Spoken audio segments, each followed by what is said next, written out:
discussion. And thank you, Munir, for the generous introduction. Not really deserved, but still. So, as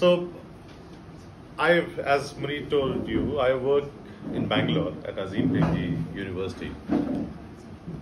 And recently there was a controversy, an evolving controversy, which I got to know of through social media. So in Changana Seri, so there's this old mosque, and one of the members from the Ocean community, he attended one of the general body meetings, and the management committee did not take kindly to that, and they gave him a stern warning that because of your ancestral profession, you are not allowed, in terms of the constitution, to be a part of this meeting. So first it was a verbal communication. Second day there was a formal notice which was served to him that since the constitution of the mosque says that your community, members from your community cannot attend the public meeting because of so many reasons, so we request you not to attend the executive council or board council meeting. So this was framed as an instance of caste discrimination within Kerala Muslim sphere, and I got calls from a number of places. So I thought I'll visit and just talk to the people around, and Munir was already there, so he kindly, he organized the entire visit. So we were there for 2 days. We were visiting the Ocean community, talking to youngsters, people who were elderly from that community, recording their narratives, what their experience has been. So that was the journey, and since we were coming to Calicut, I also wanted to meet some fisher folk communities here. In sociological parlance, we read Pusalan communities, but after coming to Kerala, I get the sense that it is supposed to be a pejorative term. No one really uses that term for them.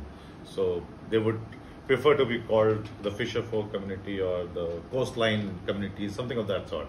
But Pusalan is not a readily used term.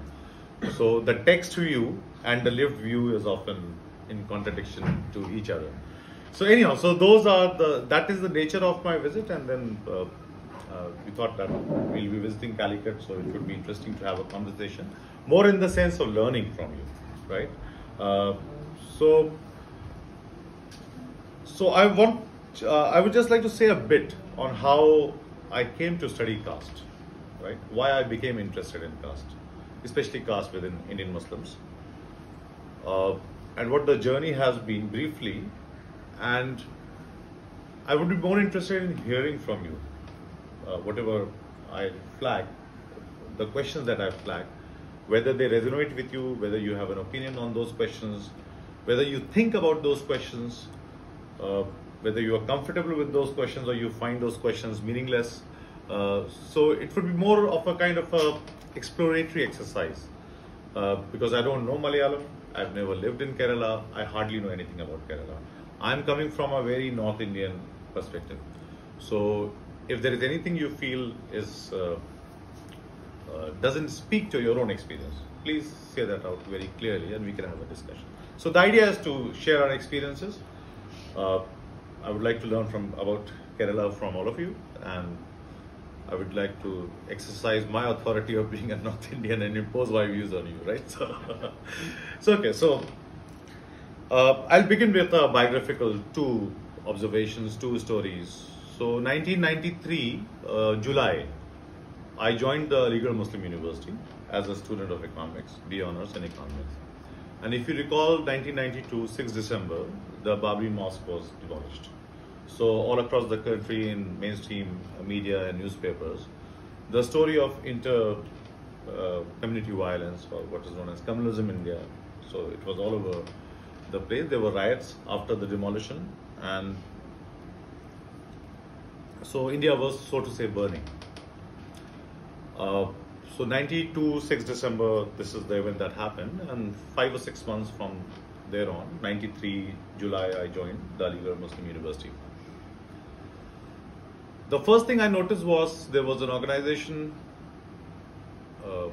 I won't name that organization. So there's a cafeteria in the university, at Aligarh Muslim University. In that cafeteria, this organization, a Muslim organization, it burned the national flag to mourn or agitate against the demolition of the Mabni Mosque. I was someone who was, I studied in a Christian school in Lucknow, St. Francis College. Most of my friends were non-Muslims. Muslims were a minority in that school, right? So I was very used to what is known as secular culture. So the national flag had a certain image in my heart. So one could say I had a very nationalist culture where I grew up. So it was an affront to me that a national flag could be burned in a central university in the cafeteria, right?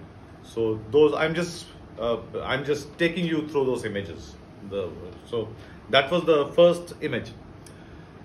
Then a few days later, 5 or 6 days later, I had just joined the university.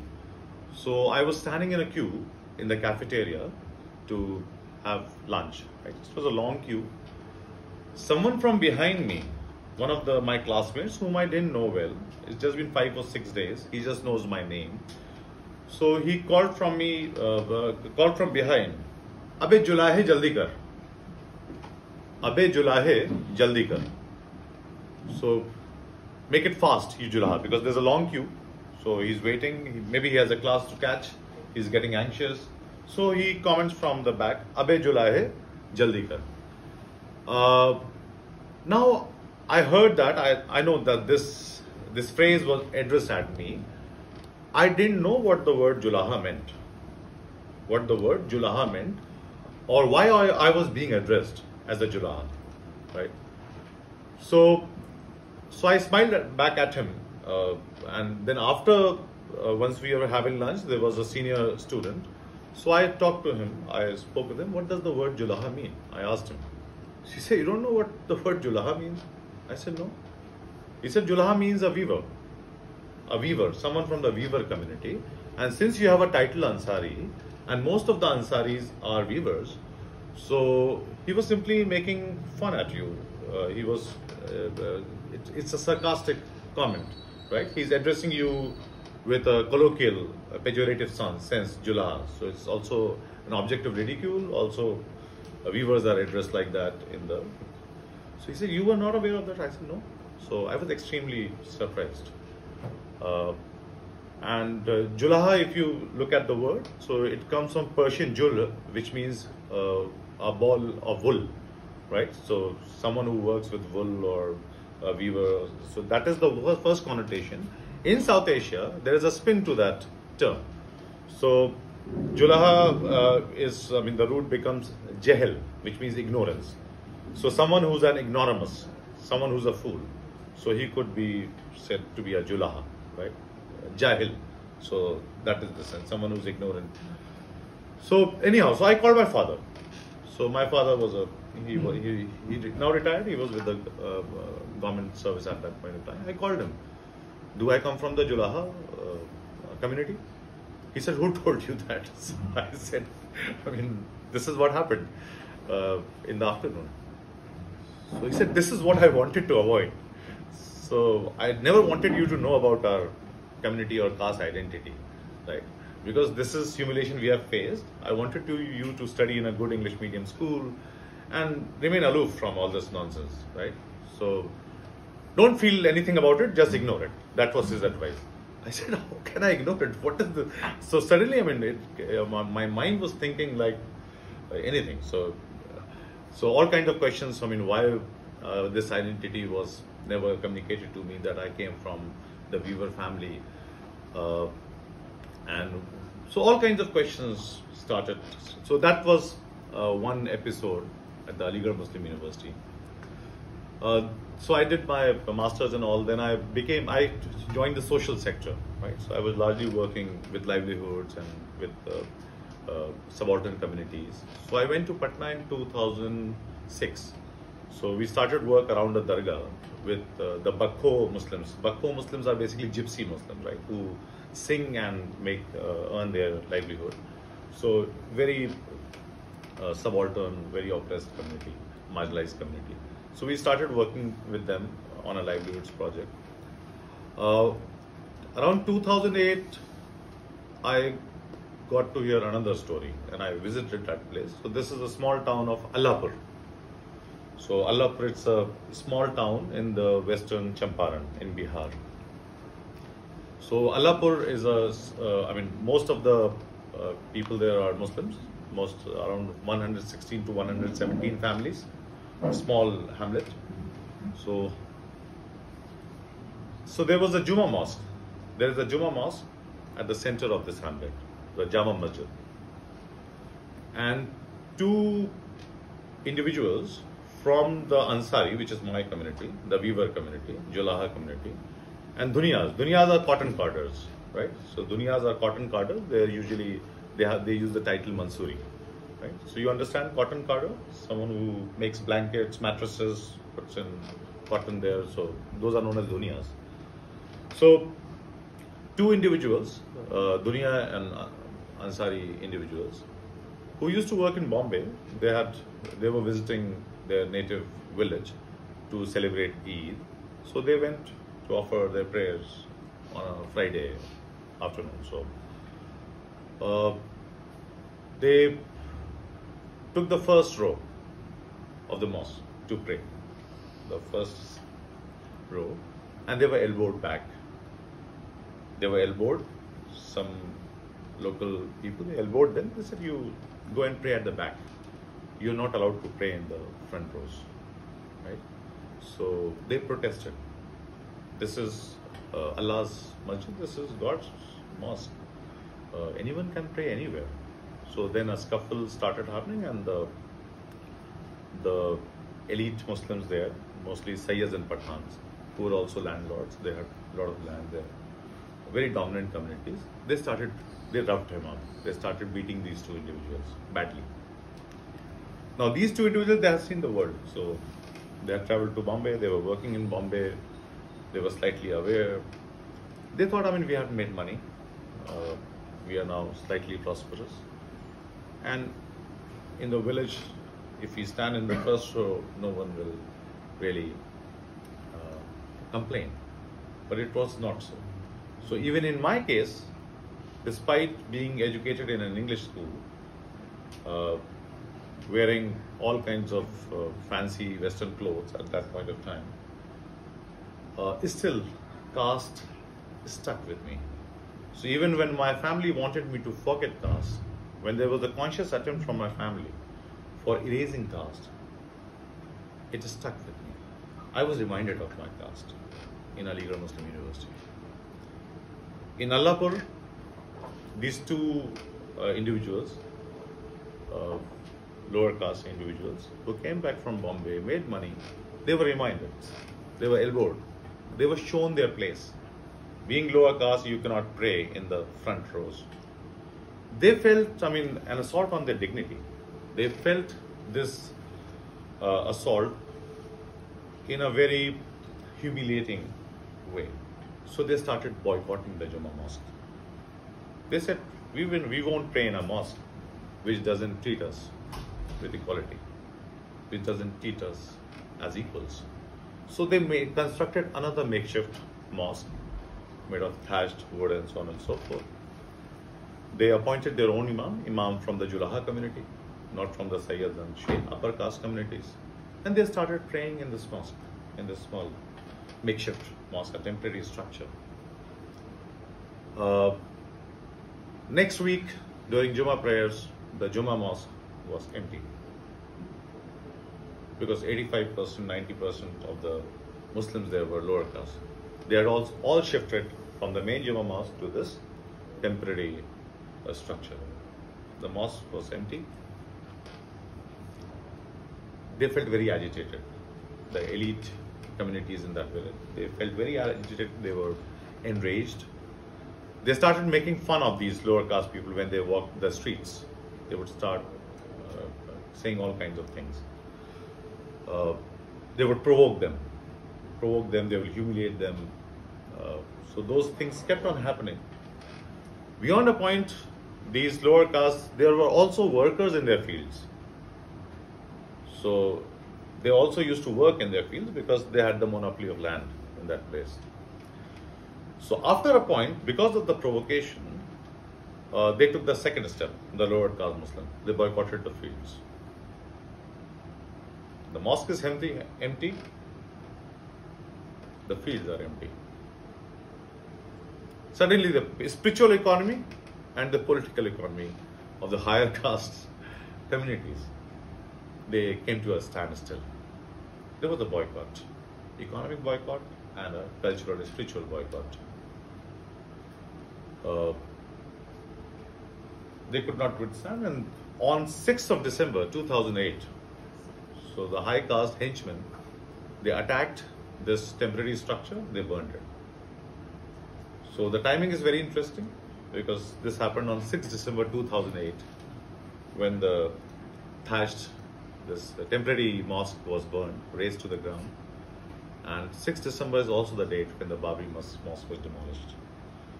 So I was there in Patna and this question came to my mind. I mean, why is that episode being talked everywhere? But this episode, where Muslims burn the mosque of other Muslims, why is this not being discussed about? So I wrote a piece at that point of time. That was my first piece. I was very hesitant to write. This is 2009. I wrote the piece, A Tale of Two Mosques, in the Himal South Asian magazine. My first piece ever. So that is my journey. And there were certain questions that emerged in my mind because of these experiences.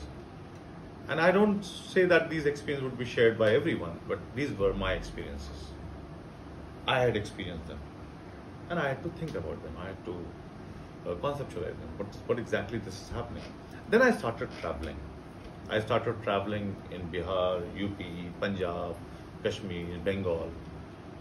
I found these kind of stories in every village, every nook and corner of the states I visited. But they were always captured as a law and order problem, never as a problem of caste. In all these places. So my earlier convictions, so there were 2 or 3 questions that I started working on. Whether caste is a Hindu phenomena or it's a phenomena that is larger. So I reached my conclusion, it's a South Asian phenomena. So from Pakistan to Bangladesh, from Nepal to Colombo, Sri Lanka, it is there across all communities. It works differently. On a regional level, in terms of there are always spatial and temporal variations, but it is there. It is there. So that was my first conclusion. And around that time also, there was a clear sense that Muslims have caste and it operates at a daily, quotidian level. It impacts life chances, expectations, and so on and so forth. And then I met Ali Anwar. So Ali Anwar is the founder of the Pasmanda movement. So Pasmanda is a term which is used to refer to the backward Muslims, those who converted from Shudra caste earlier, occupational Shudra caste, artisan caste, landless laborers, peasants, and so on and so forth. So that is the first category. The second are the the Dalit caste, those who converted from the Dalit communities, the ex-untouchable, formerly untouchable communities.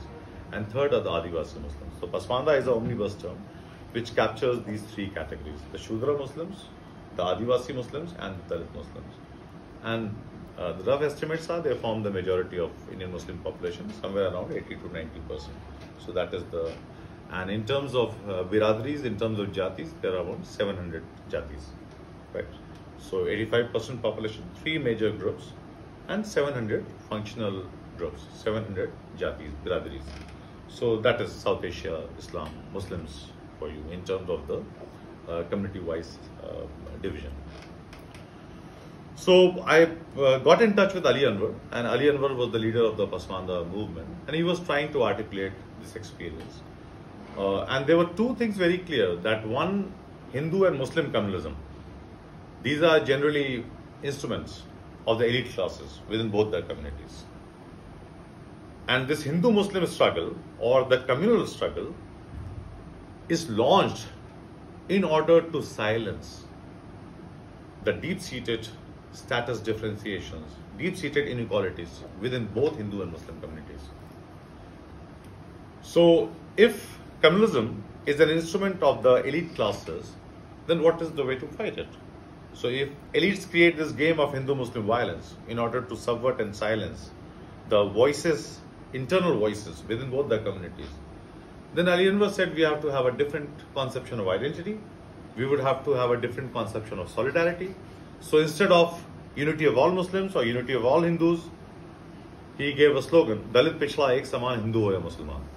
So lower caste sections of all the religions should unite.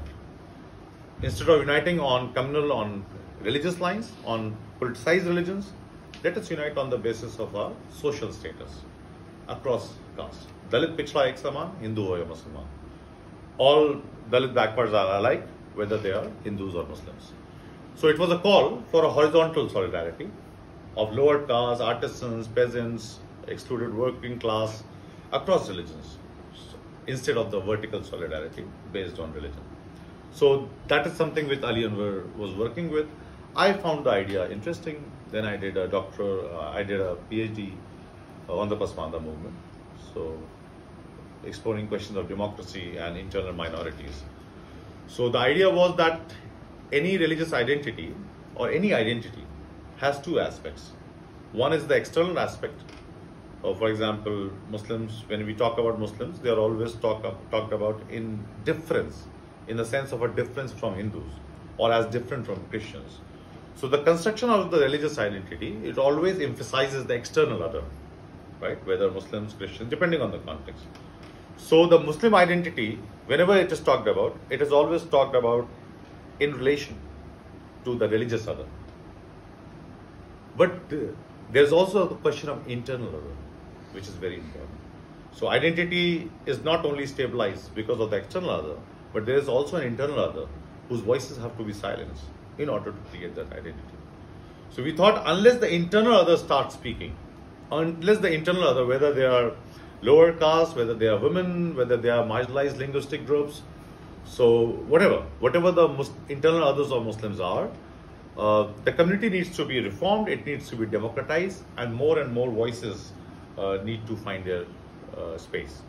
Unless that happens, this Muslim and Hindu identity will be extremely undemocratic, and they will always be employed by the ruling classes to subvert the rights of the marginalized communities.